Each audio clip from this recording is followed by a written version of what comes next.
तीज त्योहार बावड़ी ले डूबी गणगौर। तीज से शुरू होकर गणगौर तक चलने वाले ये सभी त्योहार हमारी परंपरा की खूबसूरत पहचान है। उत्तर भारत और मेवाड़ में गणगौर सर्वाधिक लोक गीतों वाला त्योहार है। इसमें गणगौर की सवारी भी निकाली जाती है। शिव पार्वती की पूजा की जाती है, जिसे कि हमारी लोक भाषा में ईसर गौरा कहा जाता है। गणगौर की पूजा 16 दिन, 8 दिन और 1 दिन भी की जाती है। चलिए आज के इस वीडियो में हम गणगौर की पूजा विधि और इसमें गाए जाने वाले गीतों को जानें, और जिसे देखकर आप भी अपने घर में गणगौर की पूजा आसानी से कर सकें इसके पारंपरिक स्वरूप में। स्थापना: दीवार पर कागज चिपकाकर उस पर चांद, सूरज, तारा और बीच में ईसर गौरा को मांडा जाता है कंकु से। इस पर 16 कुमकुम, 16 काजल और 16 मेहंदी की बिंदियां लगाई जाती हैं। और होली के दूसरे दिन होली की राख में मिट्टी मिलाकर 16 पिंडियां बनाई जाती हैं। इसकी पूजा 16 दिनों तक होती है और इसको धूप के आसन पर रखा जाता है। मतलब कि कंडे में दूर्वा लेकर उसके अंदर ये 16 ही पिंडियां रखी जाती हैं पाटे पर, और 16 दिनों तक इन पिंडियों की पूजा की जाती है। घट स्थापना के लिए 7वें जल का एक लोटा होता है, उस पर आम के पत्ते या आशापाल के पत्ते रखे जाते हैं और ऊपर एक कटोरी जिसके अंदर गेहूं या आखे, जिसे हम आखे बोलते हैं, वो रखे जाते हैं। अष्टमी से ईश्वर और गौरा की जो मूर्तियां होती हैं उनको स्थापित किया जाता है। मतलब कि 16 दिन की पूजा में 16 दिन पूरी 16 दिन जो पूजा होती है वो सिर्फ पिंडियों की होती है। 16 दिन के बाद जब अष्टमी आती है, शीतला सप्तमी के बाद अष्टमी के दिन हम ईसर और गणगौर की जो मूर्तियां हैं उनको स्थापित करते हैं। कोई मिट्टी की स्थापित करता है, कोई लकड़ी की स्थापित करता है। अब है सामग्री। जब हम इसकी पूजा करेंगे तो उसमें क्या क्या सामान चाहिए, उसमें मेन जो होता है वो घी होता है, दीपक, कंकु, लच्छा, मेहंदी, काजल, यही सब बेसिक चीज़ें जो हमारे नॉर्मली हम जो पूजा करने में काम में लेते हैं वो सब यूज़ में लिए जाएंगे। और इसमें सुहाग जल बनाया जाता है। मिट्टी के सकोरे के अंदर हल्दी की गांठ, चांदी का सिक्का, चांदी की अंगूठी, कौड़ी, दूध और दही। जैसे हम जब शादी के टाइम खेल खिलाते हैं दूल्हा दुल्हन को, उस तरह से जब हम जो तैयार करते हैं पानी के अंदर डालकर, वैसा ही पानी के अंदर ये सब चीज़ें और दूध दही डालकर एक छोटा सा सुहाग जल तैयार किया जाता है। और भोग के लिए इसमें खीर, पूड़ी, हलवा और गुणे जो आटे के बने हुए होते हैं, गुणे बोलते हैं इन्हें। कुछ कच्चे गुणे भी चढ़ाते हैं, कुछ पक्के फल भी चढ़ाते हैं और कुछ कच्चे फल भी चढ़ाते हैं। इसको फल भी बोला जाता है। अब इसके अंदर पूजा विधि में ये है कि सबसे पहले जो कुंवारी कन्याएं और सुहागनें होती वो हमेशा इसको जोड़े में ही होनी चाहिए। मतलब आप अकेले इसकी पूजा नहीं कर सकते, 2 जने मिलके ही पूजा करेंगे। अगर कुंवारी कन्या है तो 2 एक साथ बैठेंगी, शादीशुदा है तो 2 सुहागिनें बैठेगी, इस तरह से। और सबसे पहले जो होता है इसमें, जब हम पूजा विधि शुरू कर रहे हैं उससे पहले सबसे पहले हम दूर्वा लेने जाते हैं। पुष्प और फूल वगैरह जो है माली के यहाँ, बागवान के यहाँ लेने जाते हैं। और जब वो बागवान से लेने जा रही हैं लड़कियाँ तो उसको बोलते हैं सेवरा। तो सेवरा लेने जाते हैं, एक कलश या स्टील के लोटे में पानी भर के लेके जाती हैं। और बागवान के यहाँ जाकर बाड़ी जो होती है, जो बगीचा होता है, उसको बाड़ी बोलते हैं हमारे यहाँ लैंग्वेज में। तो वो जो बाड़ी है उस बाड़ी को खोलने के लिए एक गीत गाती है। उसके जो शब्द है वो ये है, बागवान बाड़ी खोल, मैं आया हाँ फूल लेवा तो दूब लेवा। तो इस तरह से ये जो गाना है पूरा गाया जाता है। बागवान बाड़ी खोल, मैं आया था दूब लेवा। बागवान बाड़ी खोल, मैं आया था दूब लेवा। कुण की बेटिया हो, कुण की पोत्या हो, कुण की बेटिया हो, कुण की पोत्या हो। ईश्वर जी की बेटिया हाँ, ब्रह्मा जी की पोत्या हाँ। ईश्वर जी की बेटिया हाँ, ब्रह्मा जी की पोत्या हाँ। बागवान बाड़ी खोल, मैं आया था दूब लेवा। बागवान बाड़ी खोल, मैं आया था दूब लेवा। कुण की बेटिया हो, कुण की पोत्या हो, मनोहर जी की बेटिया हाँ, मोती जी की पोत्या हाँ। इसके अंदर जो बच्चियां हैं, जो बच्चियां वहाँ लेने जाती हैं वो अपने अपने पिताजी और दादाजी का नाम लेके इस गाने को पूरा कंप्लीट करती हैं। फिर वहाँ से दुर्वा तोड़ के लेके आती हैं। जब वो घर की तरफ आती हैं तो घर पर आने से पहले दहलीज पे खड़ी होकर, जो गणगौर है आपके घर में, जिस घर में आप पूजा करने जा रहे हैं गणगौर की, उस घर पे वो सेवरा लेके जाती हैं। तो वहाँ उस घर के बाहर पहले उसकी आरती उतारी जाती है, उनको वंदा के अंदर लिया जाता है। उससे पहले भी वो एक गीत गाती हैं जो कि है खोल री गणगौर माता खोल किवाड़ी। मतलब गणगौर माँ को रिक्वेस्ट किया जाता है कि आप दरवाज़ा खोलिए, हम आपको पूजा करने के लिए आए हैं। तो ये वाला जो गीत है वो भी अभी पूरा आप सुनेंगे। गोरे गणगौर माता खोल किवाड़ी, बाहर ऊभी थारे पूजन वाली। पूजोय पाया काई काई मांगो, मैं मांगा अन धन ला धन लक्ष्मी। जल हर गामी मांगा राता तेई मायड़ी, कान कमर सो बीरो मांगा राई सी भोजाई। ऊट चढ़ियो बहनोई मांगा चूंदड़ वाली बहना, उस उड़ावन फूफो मांगा दुड़ला वाली बुआ। काले घोड़े काको मांगा बीज रानी सिका की, कजलियो सो बनोई मांगा गोरा बाई बहना। मल मांगू पी हर सासयो, ये पल मांगू सो परिवार। ये गणगौर माता खोल की वाड़ी, बाहर होगी तेरी पूजन वाली। गोरे गणगौर माता खोल की वाड़ी, बाहर उभी थारी पूजन वाली। अब जब हम पूजा करने बैठते हैं तो हम जो सेवरा लेके आए वो वहाँ गणगौर के सामने रख दिया जाएगा। पूजा की थाली हमारी तैयारी है। तो सबसे पहले दीपक को संजोत कर गौरी जी की और ईश्वर जी की पूजा की जाएगी। पीछे जो दीवार पे हमने पाटा जो बनाया है जिस पे हम 16 बिंदी कंकु की, फिर काजल की और फिर सबसे नीचे हम मेहंदी की जो 16 बिंदियाँ लगा रहे हैं वो रोज़ हम लगाएंगे। स्वास्तिक बनाएंगे कंकु मेहंदी का, और स्वास्तिक बना करके हम इस तरह से पूरी जो बेसिक पूजा होती है भगवान की, कुमकुम चावल और ये चढ़ाकर, लच्छा चढ़ाकर पूजा कर ली जाती है। उसके बाद उस पर जल के छींटे दिए जाते हैं। तो जो जल के छींटे हम ईसर गौरा को देंगे या गणगौर पे हम जो जल के छींटे डालेंगे, उस समय जो एक गीत गाया जाएगा वो 16 बार गाया जाता है। वो इस प्रकार है।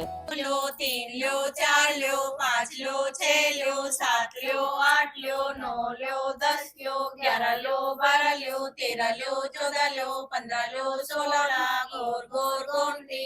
ईश्वर पूजे पार्वती, पार्वती का आला गिला छोर का सोना का टीका, टीका दे यमुना की रानी, व्रत करे बाला की रानी। करता करता आसायो फेरे खाने लाडू लायो, लाडू ने वीरा ने दियो, वीरो माने चुनर दी, चुनर माने स्वाग दियो, स्वाग देव 16 साधिक चोरा। ईश्वर गोरा दोन्यों जोड़ा, जोड़े जवारा गेहूं 11। राणे पूजे राज ने, मैं पूजा सवाग ने, रानी को राज बढ़तो जाए, मारो स्वाग बढ़तो जाए। कीड़ी कीड़ी कीड़ी ले कीड़ी तारी जाते, जाते गुजराते, गुजरातारो पानी जय तंबा ताणी, ताणी में सिंगाड़ा, बाड़ी में बिजोरा। मारो तेरा डांडे कटील तेरा फूल, मारो भैया ल्यो पाल्यो, सेवड़ा सिंगाड़ा ल्यो, टोपरा भी चटक ल्यो, हरी हरी धोप ल्यो, गाने गोल पूछ ल्यो। कुंवारी लड़कियां इसको 16 बार बोलती है और शादीशुदा जो महिलाएं होती है वो इसको 8 बार बोलती है। 16 बार गीत गाने के बाद इस पटिये को धोया जाता है। जो ईश्वर जी का पाटिया है उसको धोते हैं। तो पूजा कंप्लीट होने वाली होती है तो पटिया धोते हैं, तो उस समय उस पटिये को फटकार करके यानी बजाते हुए हम उस पटिये पे ये गीत गाते हैं, पाटो धोयो करके। और ये पूरा गीत आपके सामने है। पाटो दो बीरा की बैण, पाटो दो पाटा ऊपर पीड़ो पान में जाशा बीरा की जा।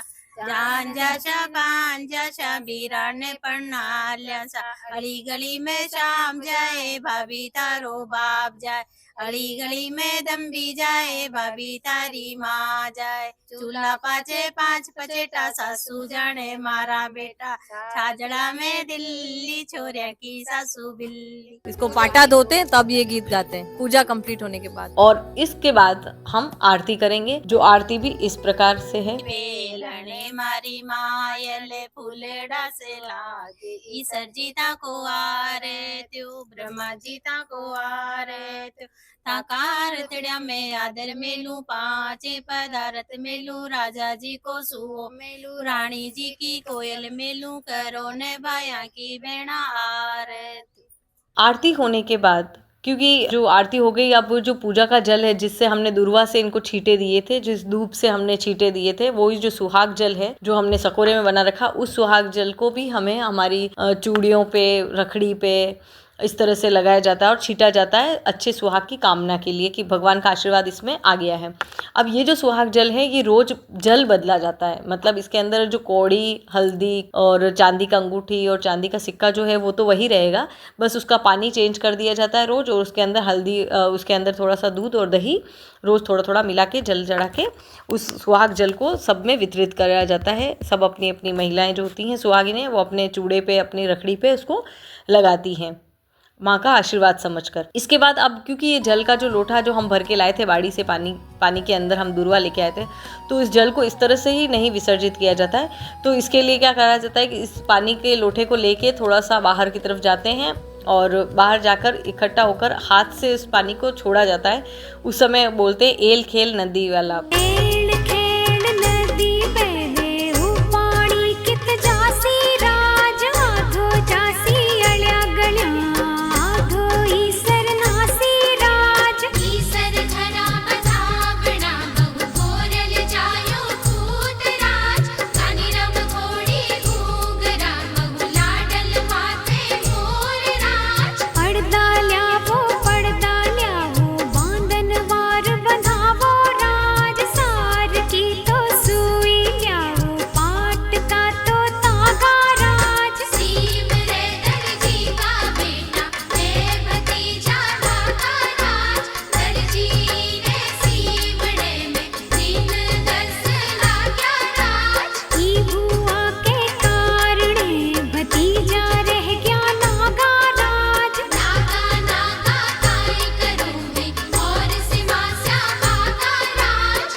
अब लास्ट में ये सारा पानी हमने थोड़ा सा उसको छिड़क दिया उस पानी को। उसके बाद अब इस लोटे को खाली करने के लिए जोरदार से उसको घुमा जाता है और एक ऐसे बोलते हैं कि पानी रो घाघरो बनायो, मतलब कि ऐसा कहा जाता है, ऐसा मान्यता है यहाँ पर कि जितना दूर तक वो पानी का घेरा या जितना बड़ा वो पानी का घेरा बनेगा, जो लड़की उसको घुमा रही है उसकी शादी में उतना ही बड़ा घेर वाला लहंगा उसके लिए आएगा। तो इस तरह से इस पानी का घेरा बनाया जाता है और घेरा बनाने के बाद इसको ये पूजा कंप्लीट हो जाती है। तो अगर आप एक दिन में ये पूजा कर रहे हैं सिर्फ गणगौर के दिन, तो आपको उसी दिन ये करने के बाद कहानी भी सुननी है, और कहानी जो है वो मेन गणगौर के दिन ही सुनी जाती है। और अगर आप 16 दिन तक कर रहे हैं तो ये घाघरा बनाने के बाद आप नाचना चाहें तो डांस कर सकते हैं, गणगौर के सामने नृत्य कर सकते हैं। उसके बाद बंदोला भी दिए जाते हैं। बंदोला मतलब किसी और जिसके घर में गणगौर नहीं है पर वो गणगौर को अपने यहाँ मेहमान की तरह बुलाना चाहता है। जैसे हमारे यहाँ पे जब शादी होती है, कन्याओं की, लड़कियों की शादी होने वाली होती है, तो उससे पहले बंदोला दिया जाता है। तो ये जो बंदोला है वो आप दे सकते हैं। तो उस बंदोले में भी जो बुलाता है उसके यहाँ पे हम गणगौर को लेके जाते हैं। जिसकी गणगौर होती है वो अपने साथ अपनी सखियों को, सबको गाती बजाती हुई गणगौर और ईश्वर पार्वती दोनों को लेके जाती हैं। उनके घर में पाटे पे स्थापित किया जाता है कुछ देर के लिए उसको, मतलब एज ए मेहमान वो वहाँ जाते हैं। उनको भी वंदा के लिया जाता है, बिठाया जाता है। फिर उनके सामने उन जो सखियाँ होती है वो सब मिलके नाचती हैं, गाती हैं, प्रसाद वितरण होता है और अंत में उनकी आरती उतार के उनको भी वहाँ से विदाई दी जाती है। तो इस तरह से गणगौर की बंदोला दिया जाता है। उसके अलावा आप शाम को जो गणगौर अपने घर में रखते हैं वो लोग हर शाम को कभी कभी उनको गणगौर को बाहर सरोवर के किनारे या आसपास पानी की जगह पर घुमाने भी लेके जाते हैं ना। तो जल पिलाना बोलते हैं उसको, कि पानी पिलाने लेके जाते हैं। तो वहाँ पे भी पानी पिलाने जब लेके जाते हैं तो नदी किनारे उन ईसर गणगौर को लेके जाते हैं। फिर वहाँ पे उनकी भी पूजा अर्चना होती है और वो जो पानी होता है वो पल्लू के अंदर चांदी की अंगूठी रख के दबा करके और फिर उसके साथ उनको 16 बार दोनों को पानी पिलाया जाता है। वहाँ पर भी थोड़ी देर वो सखियाँ नाचती हैं, उनको घुमा फिरा के वो वापस अपने घर पर लेके आती हैं। इस तरह से ये जो गणगौर का व्रत है ये पूरा दिन 16 दिन तक चलता है। आखिरी दिन गणगौर वाले दिन भी इसी तरह से पूजा करी जाती है। गणगौर के 2 दिन पहले बहुत से लोग हल्दी और मेहंदी की रस्म भी करते हैं, तो वो फ़ोटोज़ और वीडियोज़ भी मैंने आपको इसमें शेयर किए हैं। अब गणगौर का जो उद्यापन होता है उसमें 16 औरतों को खाना खिलाया जाता है, 16 सुहाग के सामान दिए जाते हैं। चांदी का गुल्ला मतलब एक चांदी का तार होता है वो भी उसमें मेनली दिया जाता है। और एक वेश जो होता है वो भारी होता है, जो ननद या सास को दिया जाता है। इसमें बहुत सी जगह ऐसा है कि उद्यापन, पीहर वाले भी उद्यापन का सामान लेके आते हैं और ससुराल में भी इसका उद्यापन किया जाता है। तो वैसे तो उद्यापन ससुराल का ही होता है, पर अगर पीहर वाले भी उनका उद्यापन करवाना चाह रहे हैं तो भारी वेश जो है वो ससुराल वाले चढ़ाएंगे। बाकी जो 16 श्रृंगार के सामान, 16 श्रृंगार और 16 जो बांटने के आइटम हैं वो पीहर वाले लेके आ सकते हैं। तो इस तरह से गणगौर का उद्यापन किया जाता है और ये एक बहुत खूबसूरत जो त्यौहार है उसको मैंने आपके सामने इस वीडियो में बताने की कोशिश की है। इसकी जो विधि है, इसके जो गीत हैं उनको भी मैंने बीच में डाले हैं जो ओरिजिनली महिलाओं द्वारा गाए जाते हैं। आई होप आपको ये वीडियो पसंद आएगा, और अगर आपको ये वीडियो पसंद आया हो तो प्लीज़ मेरे इस वीडियो को लाइक करें और मेरे चैनल को सब्सक्राइब करें। जय श्री कृष्ण।